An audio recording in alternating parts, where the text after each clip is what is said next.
Okay, we are here at Abes Plot. The last time we visited with Abe, well, a lot has happened. You can see the realistic faces, how there's so much detail in the bodies now, where yesterday they were just blocked out. And this fellow on the end, you can see that the rest of his body is all blocked out, but he's now done all the detail on the face and the head. Very, very nice. I believe this is a tribute to a blues singer that I'm not familiar with, but I'm sure these are likenesses of the actual people. Likenesses are very difficult to do as well. They take, well, not so much difficult, but they take a long time because it has to be accurate.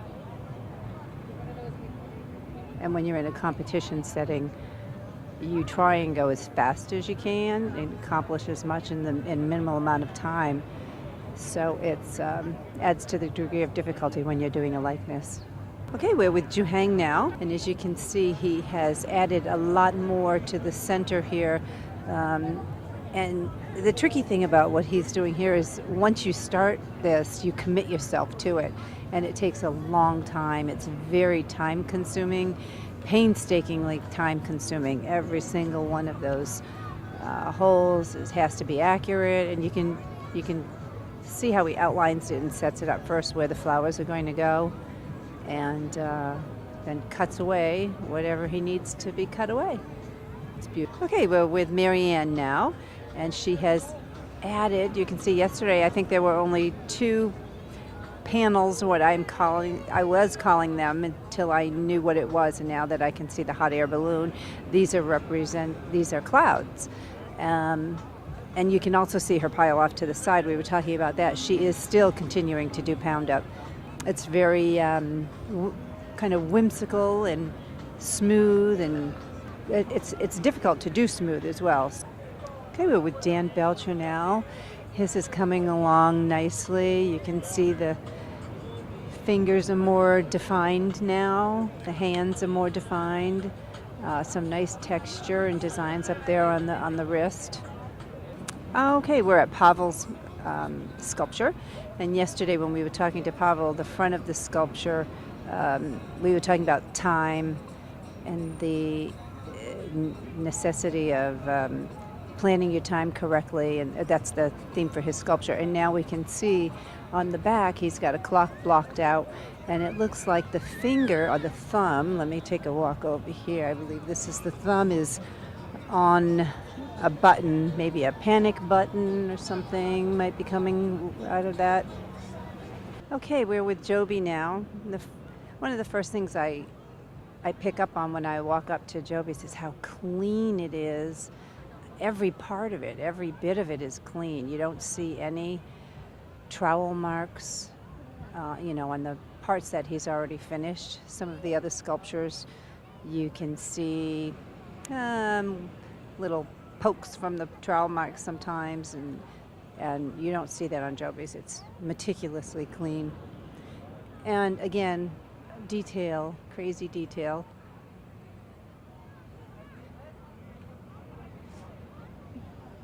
A lot of dark shadows that make it pop.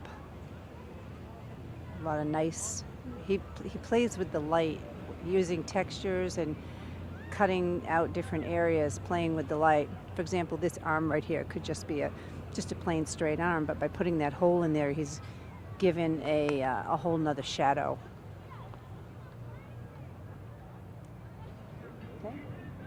Okay, here we are at Hanukkah's piece. There's just something so beautiful I love about this, and I can't explain it, but just it makes me feel good when I look at it. It's so emotional, the body movement. It's beautiful, beautiful. I just love the positioning of it.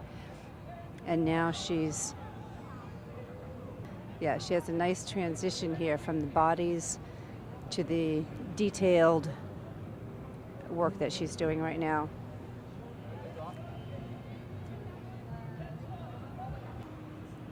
Sometimes when they're in a competition setting, they can get very wrapped up in details, and they get into what they're doing. They listen to their music, they get very focused on what they're doing, and paying attention to one thing and not to another. You can see Hannah has a very big pile of sand off to the side here. And that is part of the criteria is how well they use the sand.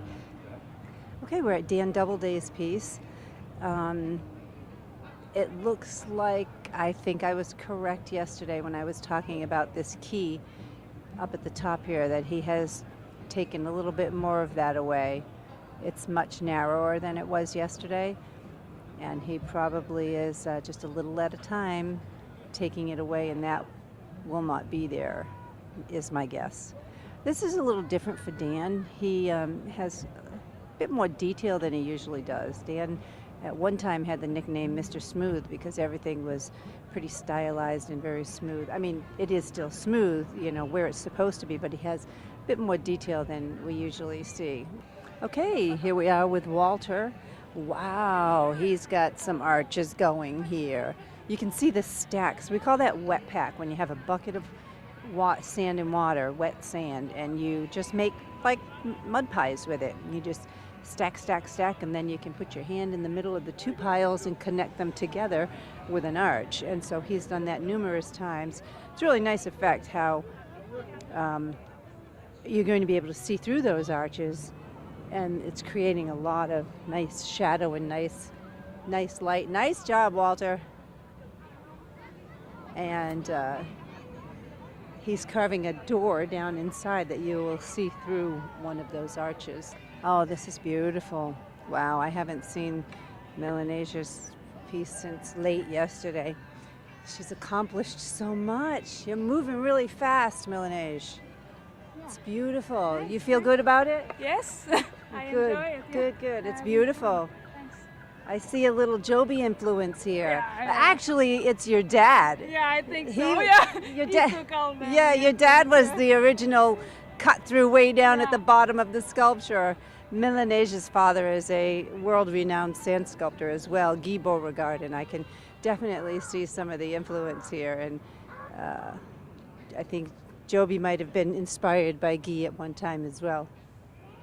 Very nice. That's the woman. It's mother and child in a very Melanesian way. This is the leg coming. This is the woman's leg coming up here, and that's her back where we were highlighting those deep holes. That's her back. It's beautiful. All right, here we are at Chris's plot, and wow, he's been busy. He's got, wow, three brand new pound ups, and we were talking about that, but he's not here. Oh, there he is. We were talking yesterday about the sand that he had off to the side and that he probably had something planned for it. And now that's exactly what you see here, is he has used all that sand in those boxes. A lot of depth and shadows. And you can see the tool that he's using. Anybody that is burrowing those, those ice cream scoop, anybody that's burrowing in and creating those deep holes, they use something round. Wow is the first thing that comes to my mind when I walk up to this piece. That cut through in the center is pretty cool there. You can see the ocean right through. It's a beautiful effect. And just the stretching of that neck is just really, really cool. I would love to get Guy's inspiration or what his thought process was when he was designing this piece. I'm not sure what the two bodies are representative of with the one head and the stretched head, but I'm sure there's something in his mind.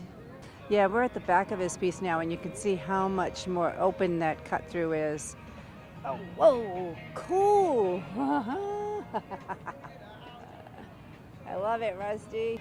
Good usage of sand here, the way he has spread this sculpture out, the large feature on one end and then the smaller feature on the other, and then the sand pounded up in between. It's a nice use of sand. Okay, we're at Benjamin's plot. It's always very interesting to me when there's no theme for the competition and the sculptors can create whatever they want. And he and Pavel have similar ideas where there's a head, a large face, and almost even the same concept, because it's about panic and running out of time, or anxiety or fear, and It's always interesting to me when two people can think up the same idea for the same competition, but yet the two pieces look very different. Their styles are different. It's coming along very nice. He's working on the back now. If you remember yesterday, Benjamin was telling us the story about how he was severely stung by many bees. Now adding the bee to the sculpture. Okay, we're at Helena's plot. She's coming along very nicely. She's doing some detail work on the hands. Nice textures. Nice movement here too. You can see all the forms off to the side over here. Those are all forms that she's used already. And we have a tech crew that comes by and picks all those forms up for them and cleans them off and puts them away. You can see this pile, well, not a pile, like a trail of sand along the back here. Looks like every time she maybe has a chance and wants a break in the sculpting part of it, she's been piling sand up here, and I'm sure she has something planned for that section.